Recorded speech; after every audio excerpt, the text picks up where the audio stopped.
Merci pour votre fidélité de nous suivre sur la chaîne citoyenne. Mesdames et messieurs, bonsoir et bienvenue à ce rendez-vous de l'actualité.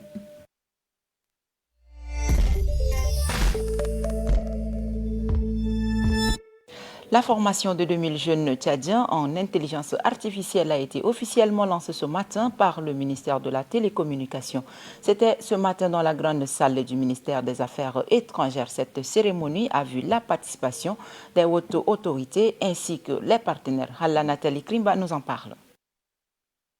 Ils sont au total 2000 jeunes tchadiens ambitieux de la nouvelle technologie à être formés par le gouvernement tchadien en intelligence artificielle, laquelle formation très essentielle afin de préparer ces jeunes aux défis et aux opportunités d'un monde en perpétuelle mutation numérique. Vu l'importance de l'IA dans le monde d'aujourd'hui, les partenaires, le représentant de la Banque mondiale, le Cher, UNESCO et Smart Africa sont passés tour à tour pour expliquer le bien fondé de l'IA. Le représentant de Cher UNESCO entend fournir et soutenir les jeunes dans cette vision de la nouvelle technologie. Nous nous engageons ici et maintenant à mériter pleinement cette confiance en œuvrant avec rigueur et engagement pour accompagner la jeunesse tchadienne vers une autonomisation durable par les TIC. Le ministre de la Jeunesse et du Sport, dans son allocution, relève le domaine d'urgence, nécessitant cette formation de ces jeunes à l'intelligence artificielle qui sont la santé, l'éducation, la diplomatie et la sécurité.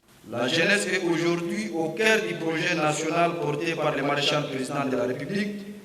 Elle en est la pierre angulaire, le levier indispensable pour bâtir le Tchad de demain.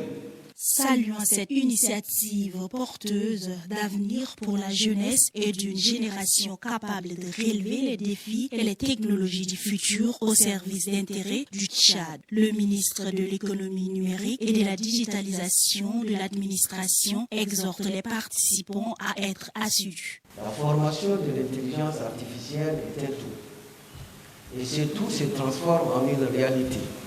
Le ministre d'État, ministre de l'Enseignement supérieur, de la Recherche scientifique et de la formation professionnelle, le docteur Tomer Dimi, représentant du Premier ministre qui a exhorté les jeunes à saisir cette opportunité et à se donner les moyens d'accéder à la modernité et à relever les défis de l'heure actuelle.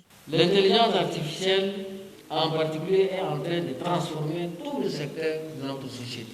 Dans l'agriculture, elle permet de prédire les récoltes, détecter les maladies des plantes et d'optimiser l'irrigation. Dans la santé, elle aide au diagnostic rapide, à la télémédecine et à la prévention des épidémies. Le Tchad est le 3e pays d'Afrique subsaharienne à investir dans l'intelligence artificielle et le gouvernement tchadien souhaite faire de la technologie un levier économique d'ici 2030. Pendant 10 jours, 5 universités du pays et les experts nationaux et internationaux participeront à cette formation pour partager leurs expériences avec les jeunes en matière d'intelligence artificielle.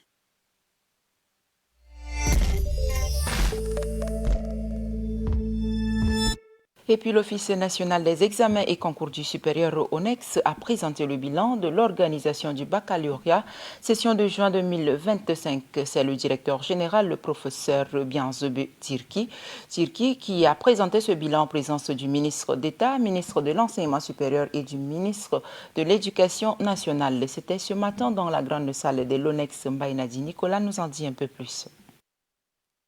Cette présentation du bilan de l'organisation des examens du baccalauréat, tenue en présence du ministre de l'Enseignement supérieur et de son collègue de l'Éducation nationale, marque un moment fort de redébatabilité institutionnelle et de transparence dans la gestion du système éducatif. Dans sa présentation, le directeur général de l'ONEX, professeur Bianzebe Tirki, a adressé ce bilan en 8 points forts. L'enrôlement des candidats inscrits, l'effectif des candidats au bac 2025, le déroulement des examens, les statistiques et analyses des résultats, le bilan financier, appréhender les difficultés et les perspectives. Le directeur général de l'ONEX a mis l'accent sur les difficultés financières lors de l'organisation, sur l'insuffisance de la subvention allouée à son institution. Ce déficit financier a un impact direct sur la qualité de l'organisation ainsi que sur la crédibilité des résultats. Le retard dans le décaissement constitue également l'un des obstacles majeurs dans la mise en œuvre du planning des activités. La présence conjointe des deux ministres témoigne de l'importance accordée à la continuité entre le secondaire et le supérieur, ainsi qu'à la qualité du processus d'évaluation nationale. Le ministre d'État, ministre de l'Enseignement supérieur, a relevé les difficultés de l'organisation et financière.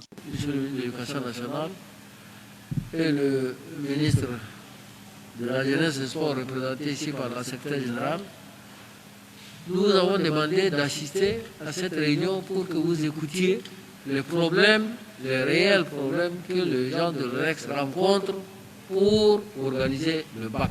Quant au ministre de l'Éducation nationale, il propose des pistes, des solutions et des recommandations pour les sessions à venir. Des pistes de réflexion par rapport à la décentralisation du baccalauréat.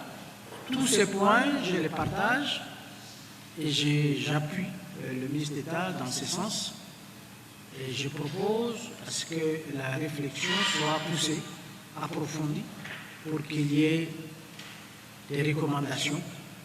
Peut-être qu'il faut organiser un séminaire. Ce bilan, même non exhaustif soit-il, a permis de mettre en lumière les efforts considérables déployés pour assurer le bon déroulement des épreuves. Malgré les défis logistiques, les irrégularités relevées lors de la correction, l'aspect sécuritaire ou technique. Il a permis aussi aux responsables de cet organe en charge des examens et concours révéler les avancées en matière de la numérisation, de transparence dans la correction et de lutte contre la fraude. Au-delà des résultats quantitatifs, ce moment a servi d'opportunité pour engager une réflexion approfondie sur les réformes nécessaires afin de renforcer l'équité, l'inclusivité et la valeur au baccalauréat en tant que diplôme international. En perspective, l'ONEX sollicite davantage le soutien habituel des autorités en charge de l'enseignement supérieur et de l'éducation nationale afin d'accomplir sa mission.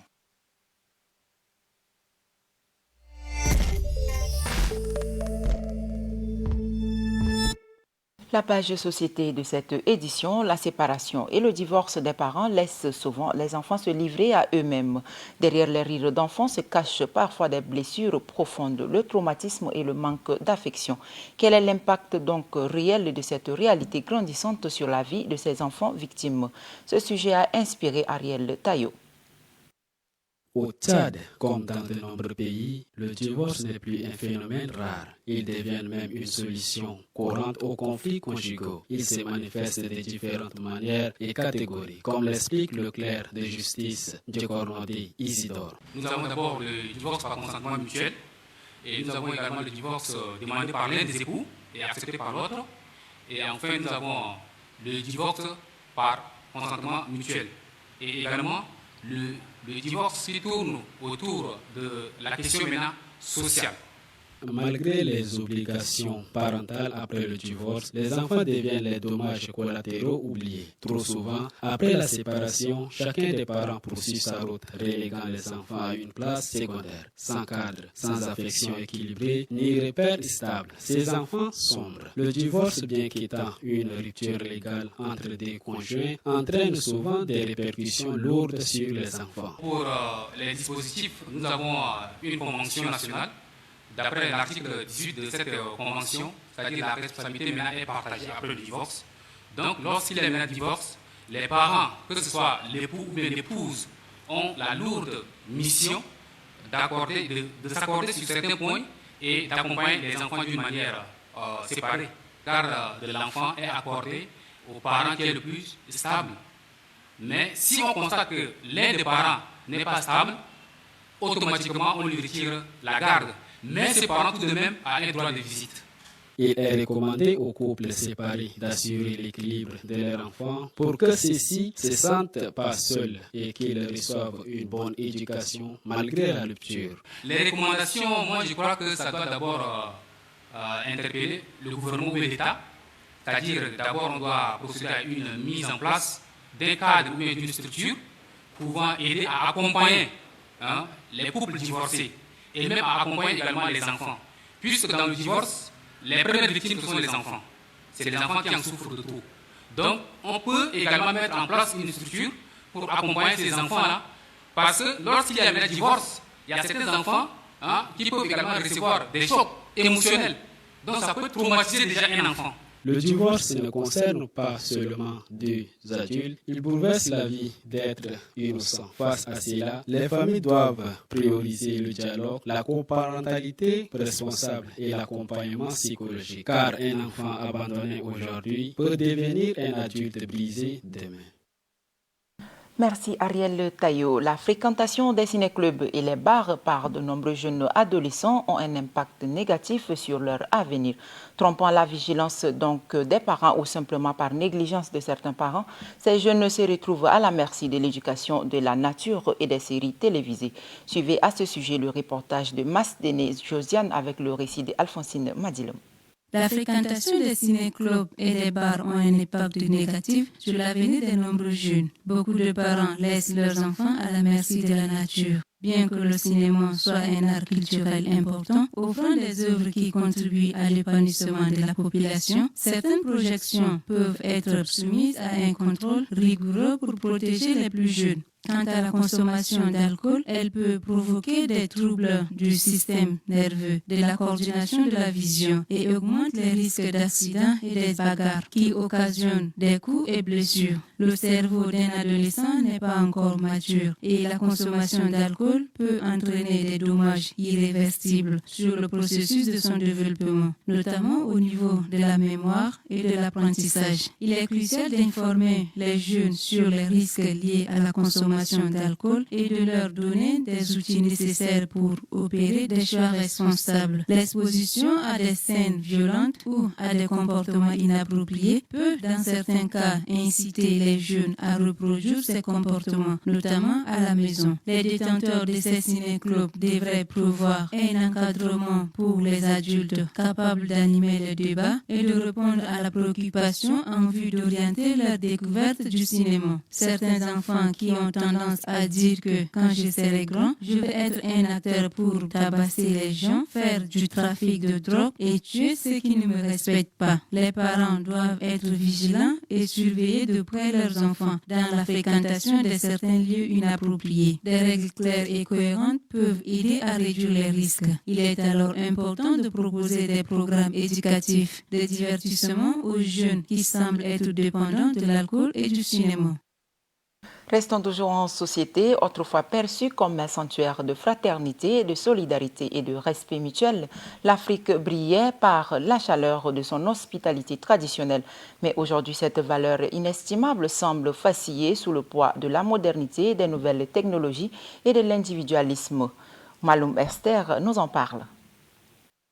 Au cœur du continent africain et plus précisément au Tchad, l'hospitalité traditionnelle, autrefois socle des sociétés, s'effrite peu à peu. Jadis, la maison africaine était un havre d'accueil, un espace ouvert à l'autre, qu'il soit parent, voisin ou simple visiteur. Aujourd'hui, ce mode de vie collectif s'efface progressivement au profit d'un individualisme emprunté à des modes de vie exogènes. L'influence croissante des valeurs occidentales, l'expansion des nouvelles technologies et la domination des réseaux sociaux bouleversent profondément les repères culturels. Les jeunes générations, particulièrement exposées, adoptent des pratiques qui tendent à marginaliser les traditions et les codes de conduite ancestraux. L'image de l'Afrique s'expliquait par ses fondements de la société africaine qui sont, entre autres, le respect des aînés, le partage de repas, l'entraide et vie communautaire sont désormais fragilisés. L'urbanisation galopante et la mondialisation accélèrent ce phénomène. Le tissu social, autrefois tissé d'interdépendance et la fraternité, se délite. Dans de nombreux foyers aujourd'hui, il est devenu rare de partager un repas à la même table, d'écouter les récits des anciens ou de se retrouver entre voisins pour échanger. Le droit accordé aux membres de la communauté de corriger les enfants de l'autre s'est effacé. Le voisinage qui formait une famille élargie vit désormais dans un anonymat et repli car quasi totale. Cependant, tout n'est pas perdu. Il est encore possible d'opérer un sursaut. L'ouverture au monde ne devait pas se faire au prix de l'abandon de soi. Il est alors impératif de réconcilier tradition et modernité. Les familles ont un rôle central à jouer. Les parents, quant à eux, doivent réorienter les enfants dans leurs racines, notamment les envoyer auprès des anciens durant les vacances, favoriser leur participation aux festivals culturels, les initier aux traditions orales et aux rites familiaux, en inculquant aux jeunes des valeurs fondamentales du respect, de la vie en société et de l'amour du prochain. L'Afrique pourrait renouer avec l'essence même de son identité, car c'est dans la transmission que réside la survie de notre hospitalité, mémoire vivante d'un continent qui ne demande qu'à retrouver sa grandeur humaine.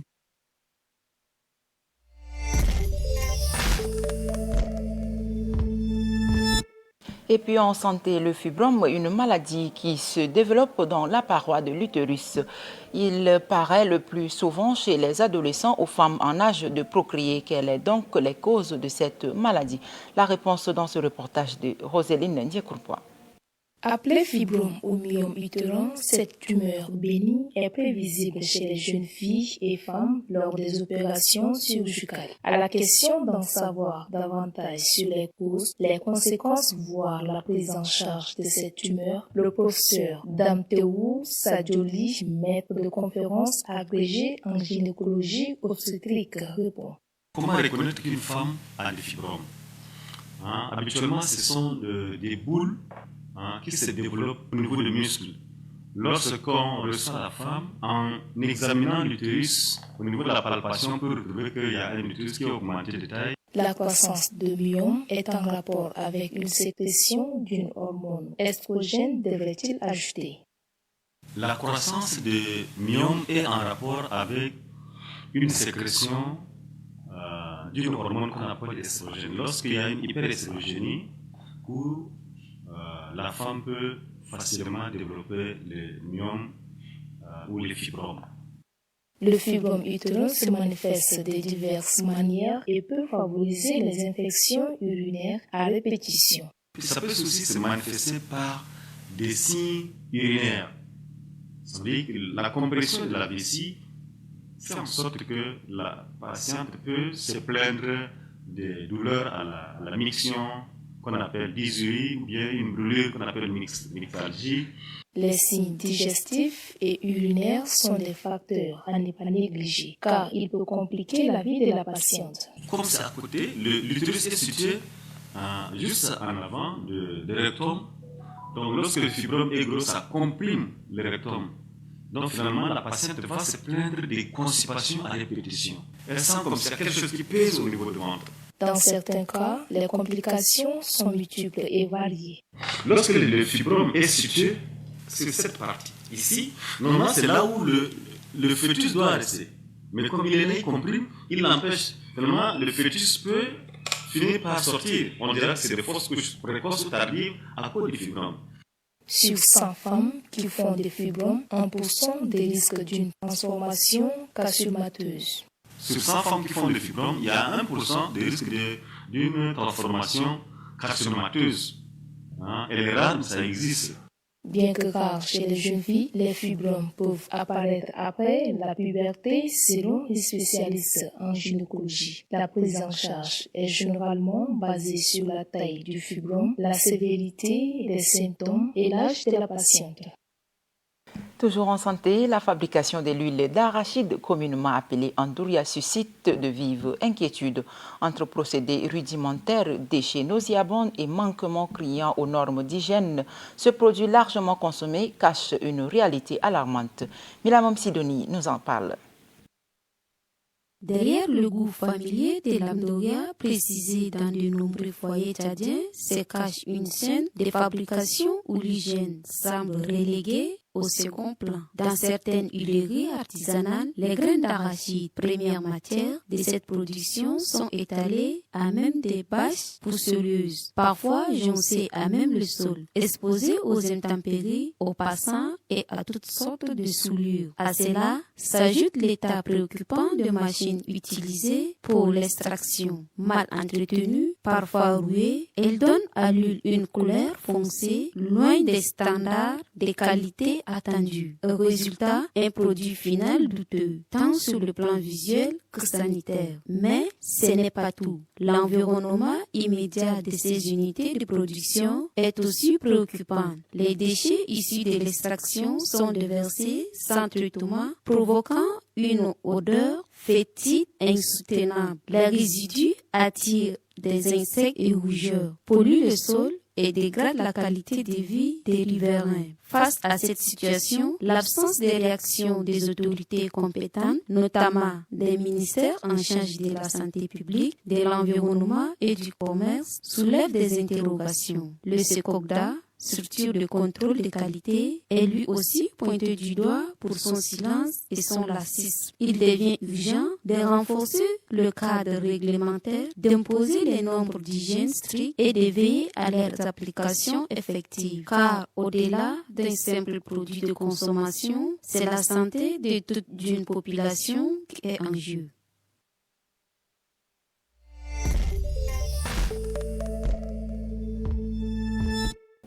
Le peuple Moundan, un peuple résident et appartenant à l'une des communautés du Tchad, a une culture différente des autres cultures du Tchad. Il a un patrimoine socio-culturel qui a été bien longtemps construit depuis des années. Vounba Kiobe s'est intéressé à cette communauté. Voici son reportage. Le respect de la tradition fait partie des principes de chaque communauté ou ethnie au Tchad. La communauté Moundan qui a son bastion aléré dans le Mayo d'Ala. Cette communauté a un patrimoine qui compte parmi les patrimoines culturels du pays. Fiers de leur héritage, les Moundans se singularisent par leur attachement indéfectible à leur tradition. Il est perçu comme un peuple replié sur lui-même. Le modèle architectural du palais de Gong, détenteur de la tradition Moundan, est authentique. Le palais a été construit depuis longtemps et est considéré comme un refuge en cas d'attaque ou devant les ennemis de guerre. Le palais de Gong de Léré reste une identité de ce peuple. Interrogé à ce sujet, le représentant de Gong explique l'histoire qui a autour de cette construction. Ce palais, vous voyez, cette construction-là est venue à partir de la guerre. Le mot Moundan même, c'est sortir à partir de la guerre. Ça veut dire que cette fois-ci-là, nous mourrons tous. C'est ça le Moundan. Et ce palais est créé parce que les gens ont quitté Eola dans le territoire nigérien. Ils sont venus attaquer les Ré pour les renvoyer afin qu'eux maintenant ils deviennent autochtones pour occuper les Ré. Quand il y a un chef, tout se passe bien. Les gens se sont réunis autour du Gong. Voilà, il y a la guerre. Qu'allons-nous faire? Et les aïeux, ils ont fait les idées. Maintenant, ils ont construit le mur. Tu peux rester à l'intérieur là, 3-4 mois, tu ne sors même pas, tu vas manger, tu vas vivre. Et c'est comme ça qu'ils ont monté ces pièces-là. Si la guerre arrive, eux-mêmes, chez le Gong là, on ne peut pas entrer, ça veut dire on ne peut pas sortir. C'est leur manière de construction, mais chez le Gong, avec les pauvres du village, ça fait une nette différence. Le palais de Gong est un patrimoine socio-culturel du peuple qui renferme toute l'histoire et les mystères de ce peuple. En vue de mieux conserver la valeur culturelle de ces joyaux architecturaux, il serait judicieux que le ministère de la Culture et les architectes tchadiens puissent s'inspirer de ces modèles.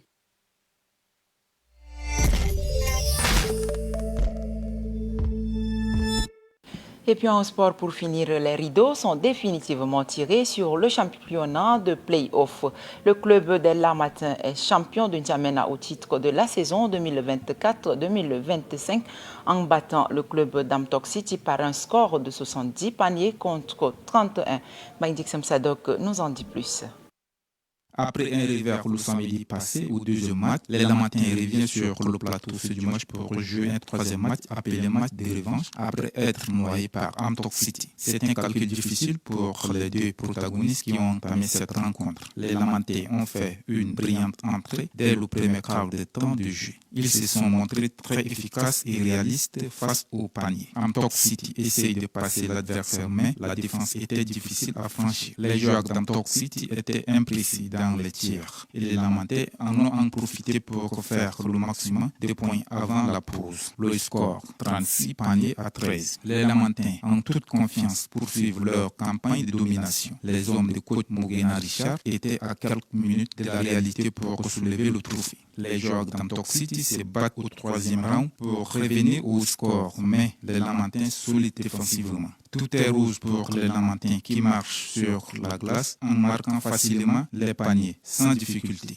Une foule ambiance au bord du plateau entre les supporters des deux équipes. Au dernier virage, ils ont le contrôle total du jeu. Ils ont déjà vu une lueur d'espoir de soulever leur trophée et sauver l'année.